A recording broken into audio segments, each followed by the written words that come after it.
The Fed did what the Fed did, what the market expected the Fed to do, and how the market reacted.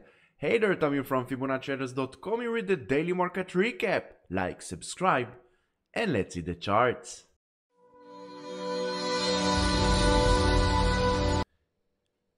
Rate cut of 50 basis points, and look at the volatility. Super volatile. Ended up the day, SPY of course ended up the day 0.3% to the downside, not before making new intraday all-time highs to 3 consecutive dojis. 555 now is the support, needs to hold below it. We are back to the 546. Long continuation, and we will see 584 and 604 to the upside. RSP, the equal weight, also 3 consecutive dojis, 3 of them off this trend line. Once again, trend lines and Fibonacci. These are the only tools that will give you where price might be heading next, up to 85% accuracy. Now we have this gap to the downside on the RSP. We might get filled, and 174.70 is the support. Below it, another gap to the downside at the 173.46. Long continuation, and we will meet once again the 178.40 and then 183 area to the upside. QQQ ended up the day 0.43% to the downside. Rate cuts or no rate cuts, you know this trend line because you follow me on YouTube and you come to our live every day, 2 times a day. So if you're not subscribed yet and the notification bell is still not on, this is the time to do it. Subscribe and hit the notification. Look at this.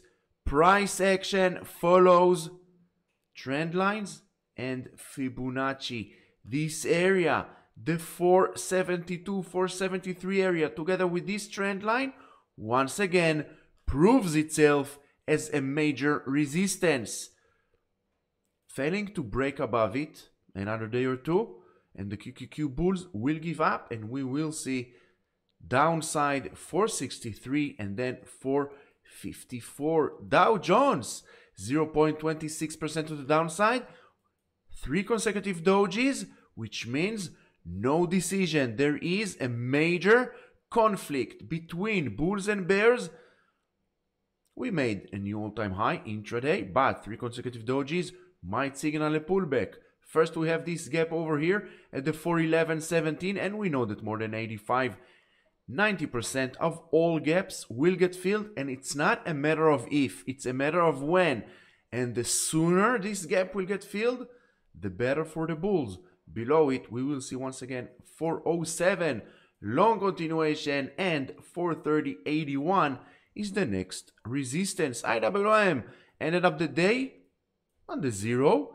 Also, 3 consecutive dojis went all the way to 25. Look left. Why? Because it was a very important area of resistance once you look left. And once again, doji after doji after doji. 216.77 is the support. Below it, this gap will get filled.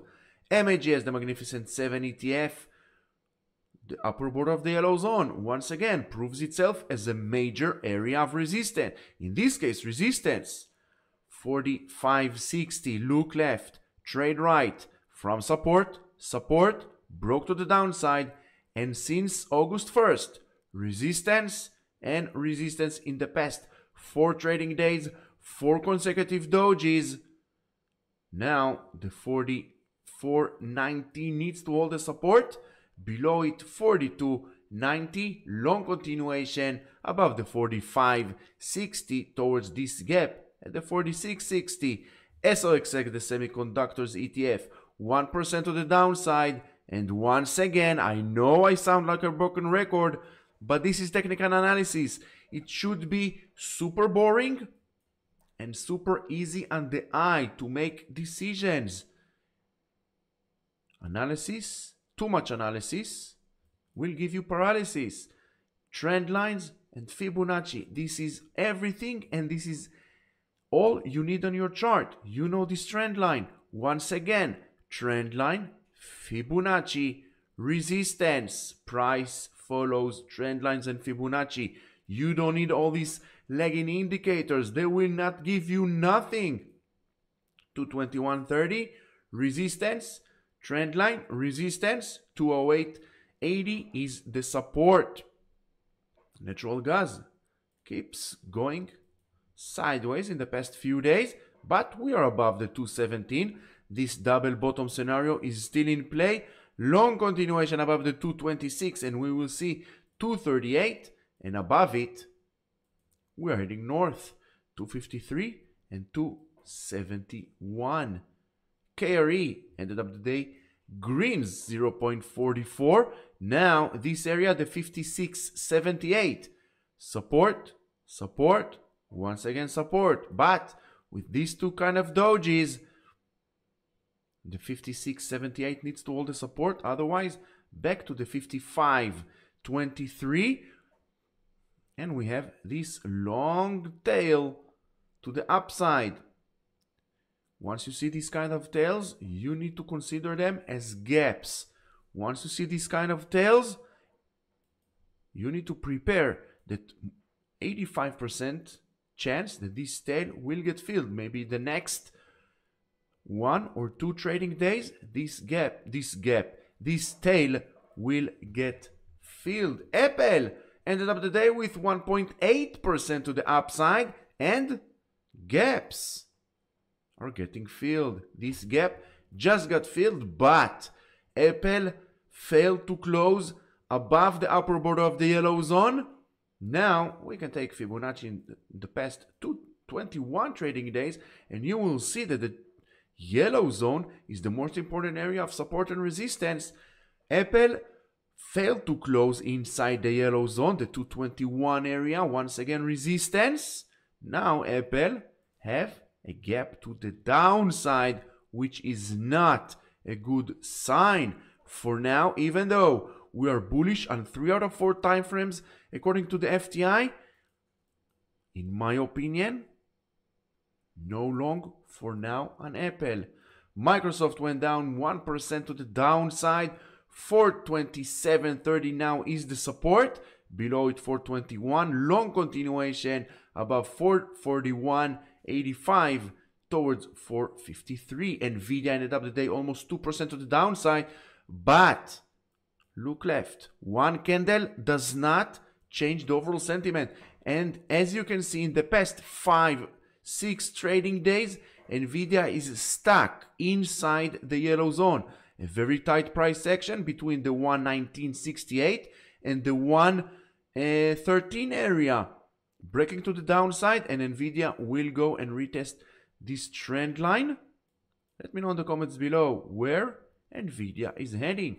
Will we see during 2024 new all-time highs on NVIDIA? Or are we heading south below 100 towards or backwards to the 82? Let me know in the comments below. Was this the end of this massive bull run on NVIDIA? AMD went down 1.7% to the downside, back inside the yellow zone. Now the 146 area needs all the support, otherwise 142, 143 is next. Long continuation for now, only above 155. SMCI another day, another red day on SMCI, but as you can see, the 436 is holding 436.90, holding support. Not much of a price section on SMCI. Tesla ended up the day 0.3% to the downside, and as you can see, super tight price section on Tesla. Once again, tried to close above and failed above this major candle. We've been talking about this candle for a long time, and until I will not see a clear breakout and a clear close above the high of this candle, no long on Tesla. And as you can see, all these candles are an inside candle of this one, except the last two, but they closed below the high of this candle.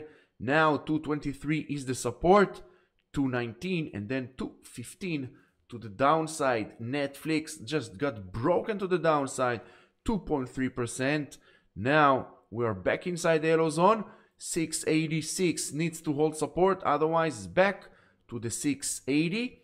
Now Netflix is under the pressure of a multi-top scenario. We need to take this under consideration. It doesn't mean we need to start going short, because we are still bullish on the daily, bullish on the weekly. It's something to think about if we are long on Netflix. Google 0.3% to the upside inside the yellow zone. I want to see a weekly close above the 160, and then we will start taking long position on Google. Palantir ended up the day 0.2% to the downside, but in the past 2-3 trading days, not much of a movement. 35.44 holds support, 37.11 is the resistance. Below 35.44, 34.13, the upper border of the yellow zone will need to hold the support. Long continuation, and we will see 39 and 42. You don't want to miss my special video on Palantir coming up later this evening, this night. So just hit the notification bell. Amazon ended up the day 0.24%, 4 consecutive dojis off a trend line. You know this trend line? Of course you do. 4 consecutive dojis off a trend line.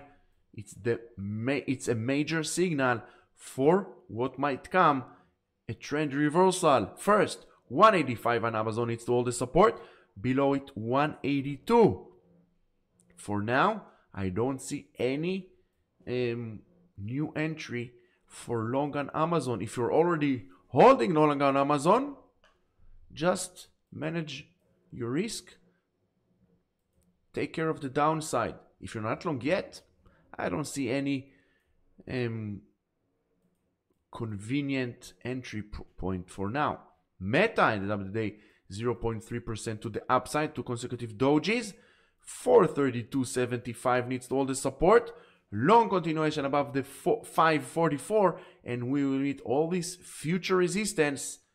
The FTI, one click away, will give you. Eli Lilly ended up the day 0.13 inside candle, doji.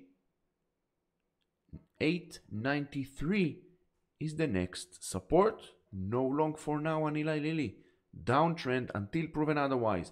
AVGO, Broadcom, once again another perfect example of why trend lines are the true support resistance for price action, and together with the Fibonacci, the FTI, you have everything on your chart. You have the roadmap for future price action. 4 consecutive days trying, failing to break up and above this trend line. If bulls will give up, 158 is the next support. Below it, 153. In my opinion, long on AVGO, only a break up and above this trend line. And now, ladies and gentlemen, let's see the stocks that caught my eye in the past trading days, and we should watch them during Thursday and Friday. First is Roku, 3.6% to the upside, bullish on all time frames, and as long as Roku is above, if you're already long, as long as Roku is above the 72 area, it's good to keep long. Long continuation above the 78.70, we will see 83 and 89.50 to the upside. RDDT, Reddit, finally broke this consolidation, sideways move. 61.60 now is the support, long continuation, and we will see 67 and 71. MNST, Monster Beverage, broke this consolidation, broke above the 51.16.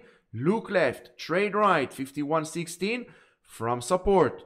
Resistance, resistance, broke, closed almost at the high of the day. Now let's see continuation towards 54 and 56 to the upside. FCX, Freeport, McMoran. We have here some kind of a double bottom scenario. I want to see continuation above the 44.60 towards 46.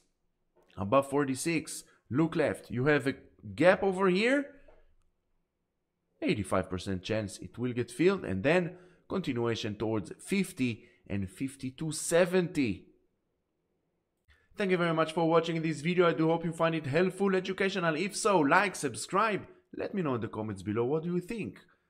Any feedback will be appreciated. Until the next video, stay safe.